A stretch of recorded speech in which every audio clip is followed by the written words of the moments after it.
आज की कहानी एक ऐसी खूबसूरत लड़की की है जिसे अपनी ही सौतेली माँ ने मारने का साजिश किया था, जिससे वो अपनी जान बचा के अपनी जिंदगी की एक नई शुरुआत करने चली जाती है। इसी दौरान उसे एक ऐसी चीज की लत लग जाती है जिससे वो उस चीज से निकलने की बहुत कोशिश करती है, लेकिन हर बार हालात उसे फिर से उसी चीज में खींच ले आती है। इसके बाद उस लड़की के साथ क्या होता है देखेंगे हम आज की इस कहानी में।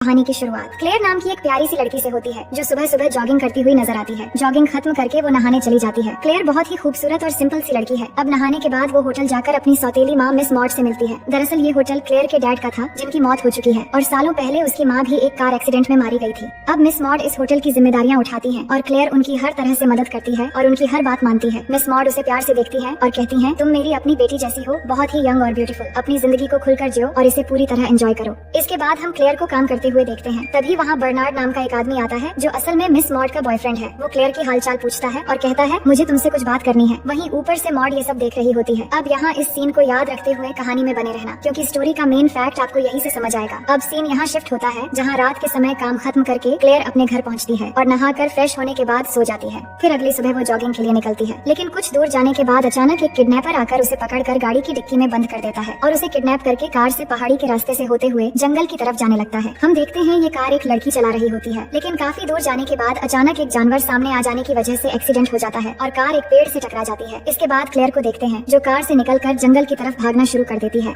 लेकिन कुछ दूर भागने के बाद वो थककर इधर उधर देखने लगती है। तभी वो किडनैपर लड़की भी वहाँ आ जाती है और उस पर गन पॉइंट करके कहती है, तुम बहुत खूबसूरत हो और यही तुम्हारी गलती है। ये कहते ही एक गोली की आवाज सुनाई देती है और सीन यहाँ से शिफ्ट हो जाता है। इसके बाद हम क्लेयर को देखते हैं जो एक कमरे में सो रही होती है। उसकी आंख खुलती है तो देखती है कि उसने कपड़े नहीं पहने हैं। तभी रिचर्ड नाम का एक लड़का उसके लिए खाना लेकर आता है, तो क्लेयर उससे अपने कपड़ों के बारे में पूछती है, जिस पर रिचर्ड कहता है, कपड़े मशीन में धोने के लिए डाले हैं क्योंकि तुम काफी ज्यादा भीग चुकी थी और तुम बीमार न पड़ जाओ, इसलिए तुम्हारे कपड़े निकालने पड़े। फिर क्लेयर पूछती है, उस लड़की का क्या हुआ जिसने मुझे किडनैप किया था? तो वो कहता है, मैं जंगल में शिकार करने गया था, लेकिन बदले में एक औरत को मारना पड़ा क्योंकि वो तुम पर गोली चलाने वाली थी और अब तुम्हारी वजह से मैं मुसीबत में पड़ गया। फिर वो क्लेयर से पूछता है, किस लिए वो औरत तुम्हें मारने वाली थी? तो वो कहती है, मैं नहीं जानती कि वो औरत कौन थी और क्यों मुझे किडनैप किया, इसलिए मैं अब पुलिस के पास जाऊंगी। पर रिचर्ड कहता है, पुलिस कुछ नहीं करेगी। फिर क्लेयर को पहनने के लिए एक शर्ट देकर रिचर्ड वहाँ से चला जाता है। इसके बाद क्लेयर नीचे जाती है और वहाँ के फोन से अपनी सौतेली माँ को कॉल करने की कोशिश करती है। तभी वहाँ विंसेंट नाम का एक आदमी आकर अपना इनहेलर ढूंढने लगता है और कहता है, मैं इनहेलर के बिना नहीं रह सकता, मुझे अस्थमा है। फिर वो क्लेयर से पूछता है, तुम कौन हो और यहाँ क्या कर रही हो?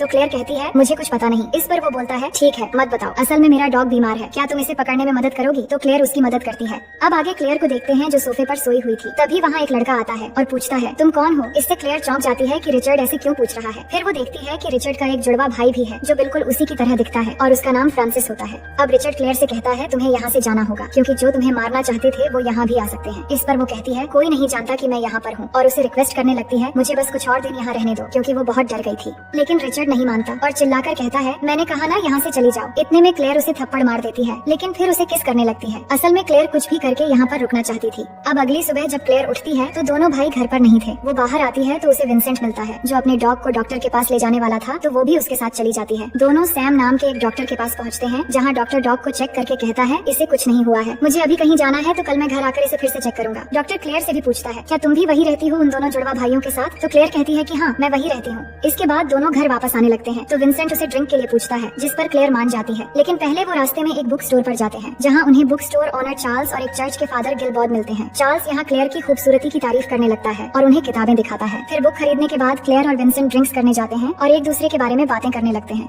क्लेयर कहती है, बचपन से मुझे वायलिन बजाने का बहुत शौक था, लेकिन मेरी मॉम के एक्सीडेंट के बाद मैंने सब छोड़ दिया और मेरी जिंदगी थम सी गई थी, लेकिन अब मैं अपनी पुरानी यादें भुलाकर एक नई जिंदगी जीना चाहती हूँ। इसके बाद दोनों घर आते हैं जहाँ विंसेंट उसे एक वायलिन गिफ्ट करता है। इतने में रिचर्ड वहाँ आता है और क्लेयर पर गुस्सा करते हुए कहता है, तुम्हें बाहर जाने की क्या जरूरत थी, अब सबको पता चल गया है कि तुम यहाँ हो। इस बात से क्लेयर को काफी बुरा लगता है और वो अपने कमरे में चली जाती है। वो समझ नहीं पा रही थी कि अब वो कहाँ जाएगी। तभी वो देखती है रिचर्ड बाहर लकड़ियाँ काट रहा होता है, तो वो भी वहाँ जाती है और उससे कहती है, तुम चाहते हो ना कि मैं यहाँ से चली जाऊँ? कुछ देर सोचने के बाद रिचर्ड उसे किस करने लगता है, जिससे दोनों बेकाबू होने लगते हैं और वहीं पर तूफान और भूकंप के मजे लेने लगते हैं। अगले दिन डॉक्टर सैम आता है और विंसेंट के डॉग को फिर से चेक करता है। इसके बाद सैम क्लेयर से बातें करने लगता है और उसके बारे में पूछता है कि वो कहाँ से है और बातों बातों में उससे फ्लर्ट भी करने लगता है। फिर वो चला जाता है। अब रात में क्लेयर को देखते हैं कि उसे नींद नहीं आ रही थी, तो वो जाकर रिचर्ड के पास बैठ जाती है जहाँ वो टीवी देख रहा था। क्लेयर पिछली बार की तूफान से बहुत खुश थी, इसलिए वो एक बार फिर से रिचर्ड को अपनी तरफ अट्रैक्ट करने लगती है और एक बार फिर से यहाँ पर तूफान और भूकंप आता है। लेकिन इसके बाद क्लेयर को पता चलता है कि ये रिचर्ड नहीं बल्कि उसका भाई फ्रांसिस है। तो वो पूछती पूछती है तुमने मुझे पहले क्यों नहीं बताया कि तुम फ्रांसिस हो, जिस पर वो कहता है मैं खुद को रोक नहीं पाया और कुछ ही पलों में ये सब हो गया, इसलिए प्लीज ये सब भैया को मत बताना। अब अगली सुबह क्लेयर जॉगिंग के लिए गई होती है, तभी वहाँ बाइक लेकर एक आदमी आता है। ये असल में वही चर्च के फादर होते हैं जो क्लेयर को बुक स्टोर में मिले थे। फादर कहते हैं क्या तुम मेरे साथ चर्च में जाना चाहोगी, तुम्हें बहुत अच्छा लगेगा। तो वो मान जाती है और उनके साथ चली जाती है। वहाँ जाने के बाद फादर उससे बातें करते हैं और कहते हैं क्या तुम कुछ कहना चाहती हो, क्योंकि प्रीस्ट के सामने कन्फेस करने से दिल हल्का हो जाता है और हर कन्फेशन यहाँ राज रहती है। तो क्लेयर कहती है मैंने उन दोनों जुड़वा भाइयों के साथ रात बिताई है और अब उनसे दूर जाना चाहती हूँ, क्या ये गलत है। फादर कहते हैं गॉड ने इससे बड़े बड़े पापियों को भी माफ किया है क्योंकि उन्होंने सच्चे मन से माफी मांगी थी। इसके बाद क्लेयर एक रेस्टोरेंट में जाकर काम मांगती है और उसे काम मिल जाता है। फिर वहाँ से मॉम को कॉल करती है पर कॉल कट जाती है, जिससे क्लेयर को लगता है कि शायद लाइन खराब है। पर यहाँ बात कुछ और है, जिसे समझाने के लिए कहानी 7 दिन पीछे चली जाती है, जब बर्नार्ड क्लेयर से मिलकर कुछ कहने की कोशिश कर रहा था और मॉड ऊपर से ये सब देख रही थी। पर बर्नार्ड वहाँ क्लेयर से कुछ कह नहीं पाता, जिसके बाद वो मॉड से मिलने आता है। मॉड को उस पर शक होता है। वो कहती है कि हमारा रिलेशन दिन ब दिन खराब हो रहा है, इसलिए हमें एक ब्रेक लेना चाहिए। जिस पर बर्नार्ड भी कहता है कि हाँ बिल्कुल हमें ब्रेक लेना चाहिए और मैं भी कुछ दिनों से यही बात कहने वाला था। इसके बाद हम देखते हैं कि बर्नार्ड एक रूम में जाकर क्लेयर को कॉल करता है और उसे कहता है मैं तुम्हें कुछ कह नहीं पाया, दरअसल मैं तुम्हें हर वक्त देखता रहता हूँ, तुम बहुत ही खूबसूरत हो और मैं तुम्हें चाहने लगा हूँ। और फिर वहाँ से चला जाता है। पर ये सब कुछ मॉड बाहर से सुन लेती है और कुछ करने का डिसाइड करती है। इसके बाद वो एक पार्लर में जाती है जहाँ म्यूरियल नाम की एक पार्लर गर्ल से मिलती है, जिसे पैसे देकर क्लेयर को मारने का कॉन्ट्रैक्ट देती है। और फिर इसी लड़की ने क्लेयर को किडनैप करके मारने की कोशिश की थी, लेकिन उल्टा वो खुद ही मारी गई। अब कहानी प्रेजेंट में आती है जब मॉड अपने बॉयफ्रेंड बर्नार्ड के साथ बैठी हुई थी और वो क्लेयर के बारे में बातें कर रहे थे कि वो कुछ दिनों से होटल नहीं आ रही है, शायद वो बीमार है। और इसी बीच क्लेयर ने उसे कॉल किया था, पर उसने बात न करके कॉल काट दिया। असल में क्लेयर की खूबसूरती की वजह से मॉड का रिलेशनशिप खराब हो रहा था, इसलिए उसने क्लेयर को मरवा देने का फैसला किया था।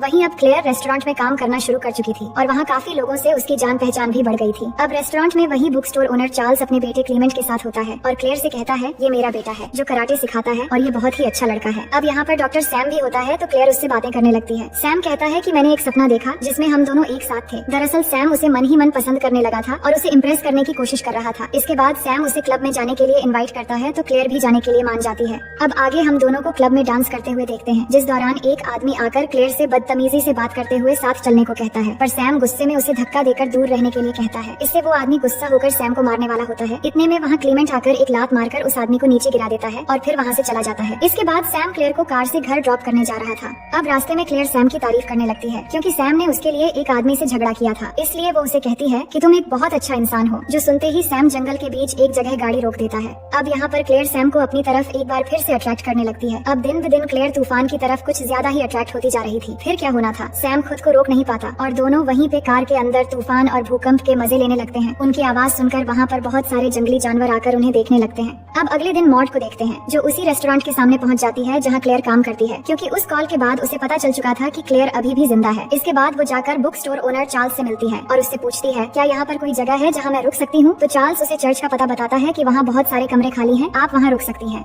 इसके बाद मॉड चर्च जाती है और फादर से मिलती है। वो उन्हें बताती है कि उसकी स्टेप डॉटर खो गई है और वो यहाँ पर उसे ढूंढने आई है। तो फादर के पूछने पर वो अपनी डॉटर का नाम क्लेयर बताती है, जिस पर फादर कहते हैं शायद मैं उसे जानता हूँ, आप चाहो तो उसे ढूंढने में आपकी मदद कर सकता हूँ। अब अगले दिन सुबह हम क्लेयर को जॉगिंग करते हुए देखते हैं। तभी वहाँ चार्ल्स का बेटा क्लेमेंट भी जॉगिंग करते हुए आता है। कुछ दूर साथ चलने के बाद क्लेमेंट अचानक दौड़ते हुए आकर क्लेयर को किस करने लगता है और गिर जाता है। फिर वहाँ से भाग भी जाता है। अब आगे क्लेयर चर्च जाकर फादर से मिलती है और उन्हें बताती है मैं एक और शख्स के साथ इंटीमेट हुई हूँ, क्या मैं पापी हूँ। तो फादर कहते हैं कि हाँ ये पाप तो है, पर लोग इससे भी बुरा काम करके घूमते हैं, पर तुम सबसे अलग हो और तुम्हें सही गलत सोचकर अपनी जिंदगी अच्छे से जीना चाहिए। इसके बाद फादर उसे मॉड से मिलवाते हैं, जिससे क्लेयर बहुत खुश होती है, पर वो अभी भी नहीं जानती थी कि उसकी सौतेली माँ ही उसे मरवाना चाहती थी। वो मॉड से पूछती है आपने मुझे कैसे ढूंढा। तो वो कहती है तुम्हारा फोन कट गया था, जिसके बाद मैं तुम्हारा नंबर ट्रेस करके यहाँ पर चली आई। इसके बाद मॉड कहती है बहुत ढूंढने के बाद तुम मिल गई हो, अब वापस अपने घर चलो। पर क्लेयर नहीं मानती और कहती है मैं यहाँ आकर जीना सीख गई हूँ, अब यहीं रहना चाहती हूँ। तो मॉड कहती है ठीक है, मैं यहाँ कुछ दिन और रहूंगी और रविवार को हम पिकनिक पर जाएंगे और इसी बीच शायद तुम्हारा मन भी बदल जाएगा।